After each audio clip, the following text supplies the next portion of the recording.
बिस्मिल्लाहिर्रहमानिर्रहीम। Lab number 9 है power factor measurement. Basically हम देखेंगे पावर फैक्टर होता क्या है, उसको मेजर कैसे करते हैं सर्किट में, उसकी इंपॉर्टेंस क्या है। नेक्स्ट लैब फिर होगी पावर फैक्टर करेक्शन। तो बेसिकली इस लैब में हमने to what are the phasor relation between the voltage and current in AC circuits. हमने ये पिछली लैब में फर्स्ट शुरू की लैब में किया था। Real power, reactive power, apparent power पिछली लैब में भी देख लिया था हमने। तो reactive power is generation loading on the main supply from the power distribution authority। हमारे पास जो रिएक्टिव पावर होती है बेसिकली हमारे पास कंपोनेंट, रिएक्टिव कंपोनेंट होते हैं, उस वजह से रिएक्टिव पावर होती है। तो वो जब होती है तो करंट ज़्यादा ड्रा हो रहा होता है हमारे पास। तो वो चीज़ देखेंगे। Capacitors are able to compensate inductive reactive power which is required in AC. जब हमारे पास इंडक्टिव लोड होते हैं जैसे मोटर होगी, ये चीज़ें जब ज़्यादा होती हैं तो हमारे पास क्या होता है, बेसिकली हमारे पास इंडक्टिव लोड इंक्रीज़ हो रहा होता है। तो हमने वहाँ से करंट ज़्यादा ड्रा हो रहा होता है सोर्स से, तो वो चीज़ बैलेंस करने के वो बेसिकली पावर फैक्टर को शो कर रहा होता है, फिर उसको हम कंपनसेट करते हैं। To explain an active and reactive power meter and phase angle meter. फिलहाल तो हमारे पास लैब में ये चीज़ें अवेलेबल हैं, प्रोटीज में भी ये अवेलेबल होती हैं, लेकिन जो हमारे पास मेरे पास जो प्रोटीज है उसमें तो नहीं है। वैसे अगर आप देखें तो वहाँ पे वाट मीटर होता है, उसमें आप पावर फैक्टर के लिए भी होते हैं कुछ ना कुछ।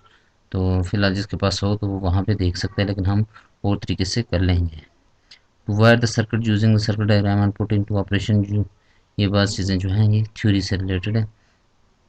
तो पावर फैक्टर होता क्या है, ये बेसिकली फैक्टर रेशो होती है between kilowatt and kilowatt ampere drawn by electrical load where the kilowatt is the actual load power.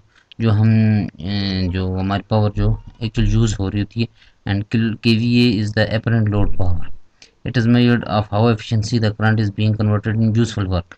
हमारे पास यूजफुल वर्क में कितना यूज़ हो रहा होता है, जो हमारे पास पावर है।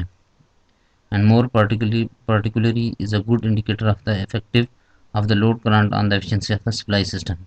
तो पावर फैक्टर रिलेट्स होता है कि वाट होता है volt ampere into power factor, और watt is equal to volt ampere into cos theta. तो कास थीटा हमारे पास बेसिकली क्या होता है, ये हमारे पास पावर फैक्टर होता है। डब्ल्यू ट्रू पावर आ गई हमारे पास, समटाइम्स कॉल्ड एक्टिव पावर और रियल पावर। जैसे जो रजिस्टर के क्लास हम यूज़ होती है या इस तरह का लोड जो होता है, तो हमारे पास वो रियल पावर होती है in watts measured in watt meter. V A जो होता है हमारे पास सेपरेट पावर होती है the product of R M S voltage and R M S amperes.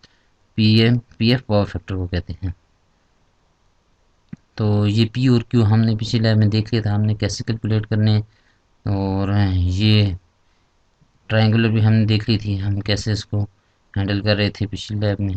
तो ये बहुत बात चीज़ें ऐसी जो हम कर चुके हैं। अभी हम एक सर्किट के लिए जो कंस्ट्रक्ट करेंगे इस तरह का, ये बेसिकली लाइन की रेजिस्टेंस और इंडक्टेंस है, और ये हमारे पास आर एल लोड, इंडक्टर और रेजिस्टिव लोड है। तो हमने इसको चेक करना है कि इसका पावर फैक्टर क्या है। पावर फैक्टर बेसिकली ये होता है कि अगर हमारे पास पावर फैक्टर 1 होना चाहिए, ऑल पावर जो है वो यूज़ हो जानी चाहिए। लेकिन ये होता है इंडक्टिव लोड की वजह से हमारा करंट ज़्यादा ड्रा हो रहा होता है, तो जो हमारे पास इफेक्टिव पावर होती है वो कम हो जाती है। तो हम फिर उसको कंपनसेशन करते हैं रजिस्टर से, कैपेसिटर से। इसके पैरेलल में कैपेसिटर लगा के उसको कंपनसेट कर रहे होते हैं।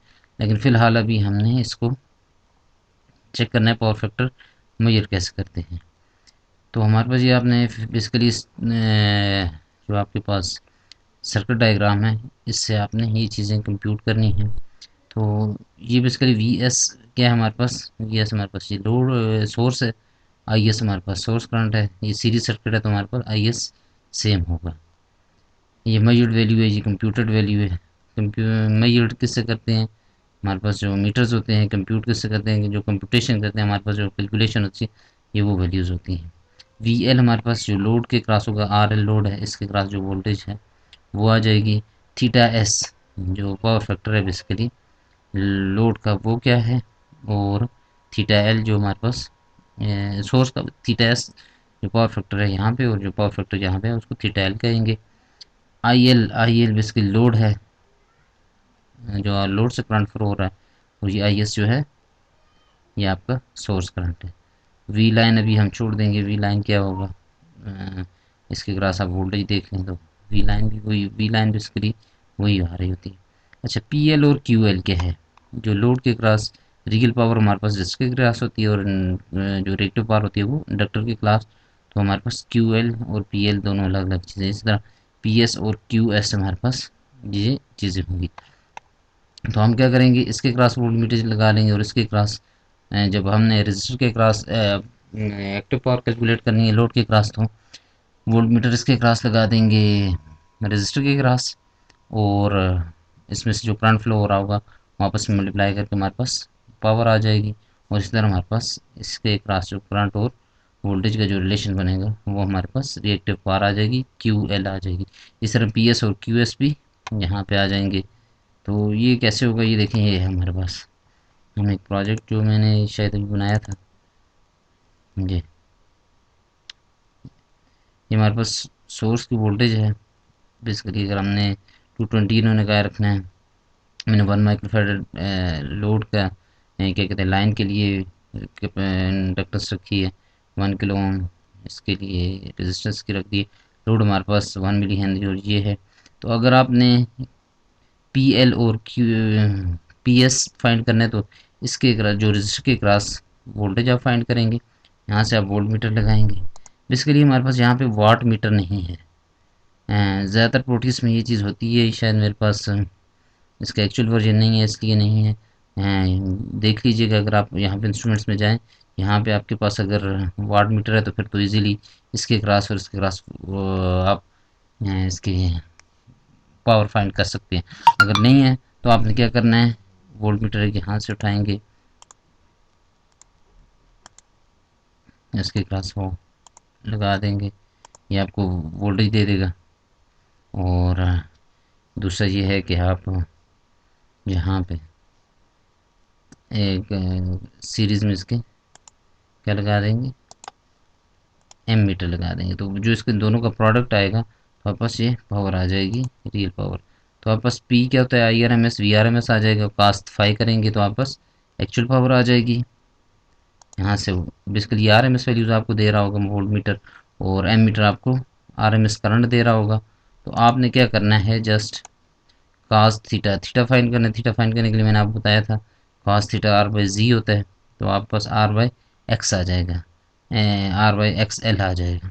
तो यहाँ से आप थीटा भी फाइंड कर लेंगे, तो आपके पास पावर रियल पावर भी आ जाएगी, एपरेंट पावर भी आ जाएगी। तो आपके पास ये बेसिकली पी एल और पी एस और क्यू एस आ जाएगा। फिर इसी तरह आप जब लोड के क्रॉस फाइंड करेंगे तो वो पी एल और क्यू एल आ जाएगी इंडक्टर के क्रॉस। वो टेबल आपका इजीली यहाँ से फिल हो जाएगा, ठीक है। तो आपको पता चल जाएगा कि आपका पावर फैक्टर क्या है। यहाँ पे देखिए 40% है, तो ये 45.5% है। ये उन्होंने अपनी कैलकुलेशन के लिए रखा होगा, लाजमी नहीं कि यही वैल्यूज़ आएँ, क्योंकि उन्होंने अपनी वैल्यूज़ रखी होंगी। यहाँ पे मैंने अपनी मर्ज़ी से वैल्यूज़ रखी हैं, आप अपनी मर्ज़ी से वैल्यूज़ रख के भी ये चीज़ें फाइंड कर सकते हैं। तो पावर फैक्टर आपने देखना है इसका क्या आ रहा है। तो थीटा है बेसिकली यहाँ पे जो ये आ रहा है थीटा, ये आपस जब कॉस ऑफ थीटा करेंगे तो वापस वो पावर फैक्टर बन जाएगा। यहाँ पे ऊपर बताया हुआ आपको थीटा आपस एंगल है, और जब आपने पावर फैक्टर फाइंड करना है तो वो क्या होगा, कॉस ऑफ थीटा। जो एंगल आएगा आपका उसको कॉस करेंगे तो वापस वो पावर फैक्टर आ जाएगा। तो पावर फैक्टर जितना 1 के करीब होगा तो आपका सिस्टम ज़्यादा स्टेबल होगा बनिस्बत जो अगर जो आपके पास क्या होगा 1 से कम आएगा तो आपके पास, इसका मतलब है कि आपके पास अगर ज़ीरो आ रहा है तो वो आपके पास सारी पावर रिएक्टिव पावर है, और अगर आपके पास 1 आ रहा है तो सारी पावर आपके पास क्या है, एक्टिव पावर में एक्टिव पावर है।